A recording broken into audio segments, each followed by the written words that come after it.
Hi, my name is Christina and I've been a mentor for 2 years.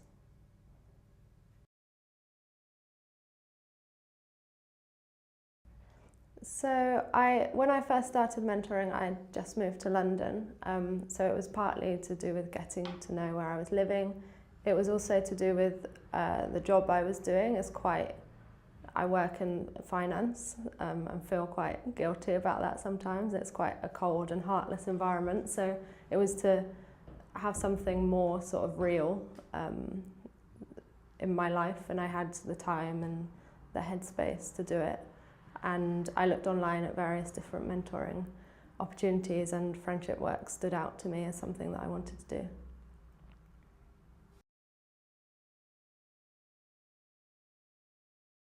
Yeah, I can. She was 6 at the time, and because it was the first time we'd been out together, we went somewhere quite near to where she lives that she'd been before. We went to a park near her house, and I was a bit worried that it might be a bit awkward. I didn't know this person. It was a sort of constructed friendship at that point. And the second we left her house and her door shut, she just bombarded me with questions. And I think the first question was, what would happen if the world was made of marshmallows? And we spent a long time talking about the benefits and the problems of this. Marshmallow cars, for example, wouldn't hurt if they hit you, but if it rained, and what would happen to the marshmallow? We talked about that for a while, and then I thought, I dealt with that okay. And then it was, why are there pigeons? I don't know why. So we talked a while about what if there weren't pigeons and if pigeons were different. And then there was, who was the first person to ever do a cartwheel and why did they do it? Which, again, good question, no idea. What if the world was covered in ants? By the end of it, my head was completely spinning. We did get to the park and actually go on the slide and stuff a few times, but it definitely broke the ice, I'd say.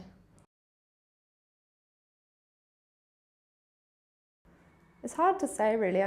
She was 6 when I started mentoring her, and she's now 8, so she's changed a lot anyway. There's some things that I think are very tangible things that have changed, like she can now swim, and she's now been to London Zoo, things like that. And I think they're really important for her, just in the school environment, to be one of the kids who can do things and has done things, I think is really good for her confidence, just for sort of her social status in a way. I think there's more subtle things as well, ways in which she's benefited. She's a lot calmer. She's accepted my relationship with her in a way that I think is quite important for her own self-identity. She knows that I want to see her because I like her, and I think she's a fun, good, nice person. And I think that over time, I think I've seen her beginning to believe that those things are true and sort of being proud of herself.